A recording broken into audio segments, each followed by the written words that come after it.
Député LFI NFP du Nord. Bonjour à vous. Vous avez suivi bien sûr cette conférence de presse du Premier ministre. Votre réaction, est-ce que vous entendez également la nécessité de faire des économies pour réduire le déficit ou, comme Sophie Binet, vous pensez que c'est plus un problème de recettes? Bon, écoutez, je voudrais dire une première chose, c'est que le Premier ministre a dit, en citant Lénine, la vérité est révolutionnaire. Ben, je crois qu'il faut aller au bout parce que la révélation de cette vérité ce matin, c'est la description du chaos, du désastre, de la catastrophe à la fois d'Emmanuel Macron et puis du système capitaliste dans lequel il fonctionne. Parce que la réalité, c'est que la dette, c'est la responsabilité en grande partie de la politique macroniste, plus de 1000 milliards. Le déficit, c'est la responsabilité, là encore, des macronistes, 50 milliards de différences et d'imprévus l'année dernière. Le chômage qui devrait atteindre 8%, c'est encore la responsabilité des macronistes. Et puis pour ce qui est de la productivité, les 200 000 emplois qui risquent d'être détruits, c'est encore une fois le résultat de la politique macroniste. Donc je crois que ce matin, c'était surtout le solde de tout compte de 8 ans de macronisme. Et je crois qu'il faut en tirer toutes les conséquences. Et en tirer toutes les conséquences, c'est faire en sorte que ces gens s'en aillent parce que les gens, donc les électeurs et les électrices, n'ont pas voté pour eux la dernière fois et que M. Bayrou décide d'appliquer les mêmes recettes d'austérité à aller chercher dans les dépenses. À la place, on a bien conscience de la difficulté de rétablir la dette française. Vous feriez quoi, vous, à la place, s'ils s'en vont et que vous avez un budget à voter pour 2026 ? Eh bien, nous, à la place, effectivement, nous ferions contribuer les plus fortunés, les plus riches, celles et ceux à qui Macron a fait des dizaines, voire des centaines de milliards d'euros de cadeaux depuis qu'il est arrivé, qui se sont engraissés. Rendez-vous compte que depuis l'arrivée d'Emmanuel Macron au pouvoir en 2014, en tant que ministre de l'économie, 50 milliards d'euros qui leur ont été offerts en exonération de cotisations sociales, en baisse d'impôts, près de 500 milliards d'euros de recettes qui ne sont pas entrées dans les caisses de l'État et qu'il décide à chaque fois d'aller chercher chez les plus pauvres, en sabrant dans l'hôpital public, en sabrant dans les écoles. Mais tout ça a des conséquences très concrètes pour les gens. Clémence Delabaume a une question à vous poser. Vous dites qu'il faut faire contribuer les plus aisés, mais il est déjà prévu dans ce budget 2026, faut dire du ministre de l'économie Éric Lombard, de maintenir sous une forme peut-être améliorée la fameuse contribution différentielle sur les hauts revenus, qui est, pour que les téléspectateurs comprennent bien, une espèce d'impôt minimum de 20% sur les plus aisés. Ce n'est pas suffisant ?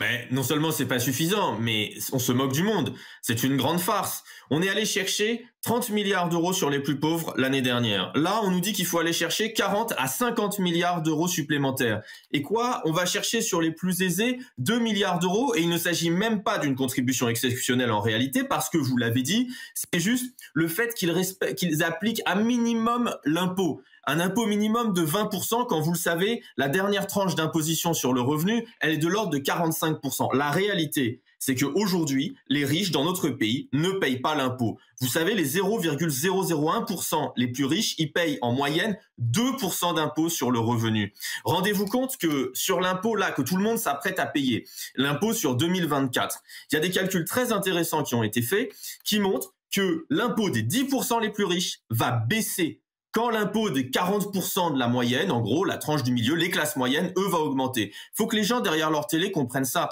Toutes celles et ceux qui se retrouvent aujourd'hui à payer plus d'impôts que l'année dernière, eh ben, il faut qu'ils sachent que dans le même temps, les plus riches, ceux qui ont vu leur revenu augmenter de 2,3%, eux, ils vont payer moins. Donc, ce racket social, ça suffit. Oui, de l'argent dans notre pays, il y en a beaucoup. Le problème, c'est qu'il est accaparé par une toute petite minorité et que les macronistes continuent à faire payer les plus pauvres qui, je le rappelle, dans notre pays, ont du mal à se nourrir. Il y en a 1 sur 2 qui sautent des repas, ont du mal à se soigner, ont du mal à se chauffer, ont du mal à payer leur logement, vont mourir dans les couloirs des hôpitaux c'est bien sûr un sujet sensible.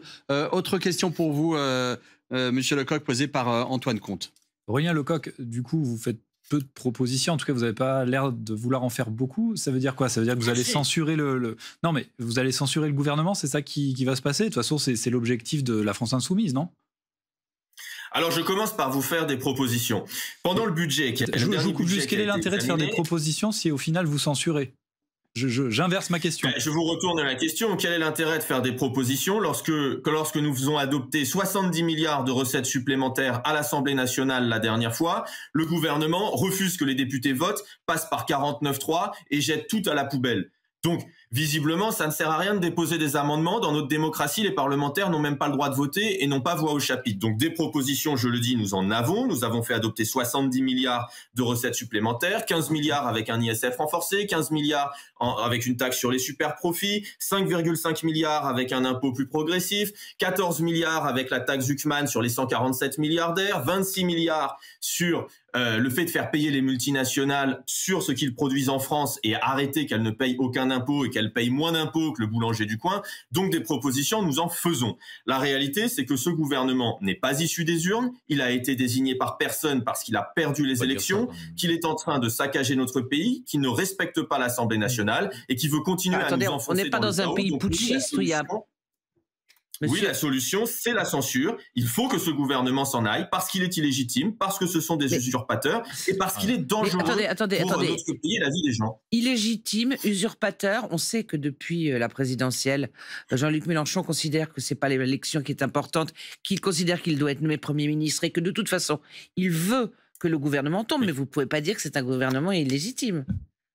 Ce sont des usurpateurs. On reste en démocratie quand même, non? Si. Ah d'accord. Madame Saint-Cric, dans une démocratie, d'où le gouvernement tire sa légitimité? Il le tire d'une majorité. Il le tire du résultat des élections législatives. C'est le fondement même. Quand il n'y a pas de majorité, ou que ce sont des majorités d'idées. Combien ce gouvernement a-t-il réalisé lors des élections? Il a été battu. Très largement. C'est le nouveau Front populaire qui est arrivé en tête. Ils ont fait une alliance de bout de ficelle en prenant des gens qui n'ont pas proposé de programme commun devant les électeurs. Donc oui, la présence de Monsieur Bayrou aujourd'hui comme Premier ministre est illégitime et il est un usurpateur. Jamais il ne devrait se maintenir là. Il se maintient là pour une seule raison, c'est parce que notamment le Parti socialiste et le Rassemblement national n'ont pas été fidèles aux engagements qu'ils avaient pris devant les électeurs et leur permettent de rester en place et leur permettent d'appliquer ces politiques ultra-violentes. Ce qui veut dire que ça enterre définitivement toute possibilité de quart de dixième d'un accord avec le PS, vu que vous considérez que ce sont des ennemis qui soutiennent un pouvoir usurpé ou un traître, parce que ça... Nous disons les choses très clairement vis-à-vis du Parti socialiste. Le Parti socialiste, soit il revient à la raison, il rentre à la maison, il censure le gouvernement, c'est-à-dire qu'il empêche Emmanuel Macron de continuer à frapper les peu pauvres. Il empêche Emmanuel Macron de supprimer 5000 classes comme ça a été le cas. Parce que oui, depuis janvier, 5000 classes de maternelle et dans le premier degré sont prévues d'être supprimées. Et donc, il censure. Soit il continue à être les larbins d'Emmanuel Macron, d'être ses complices et de lui permettre d'appliquer cette politique. Vous savez, au moment d'un budget, et qui plus est lorsque ce budget, nous n'avons pas le droit de le voter parce qu'il est passé en force par 49.3, il y a deux solutions. Soit on accepte de laisser passer le budget le plus violent depuis 25 ans, soit on censure le gouvernement qui décide de le passer en force. Et je ne sais pas des larbins, si c'est le terme... n'ont pas décidé de censurer. Et maintenant, vous savez quoi? On le dit aussi, si le Parti socialiste accepte de censurer ce gouvernement, on va prendre date pour le mois de septembre. Aurélien Lecoq, on va prendre date pour le mois de septembre et voir justement comment l'Assemblée nationale, quel regard à l'Assemblée nationale sur ce projet de budget porté donc par François Bayrou et son gouvernement pour 2026.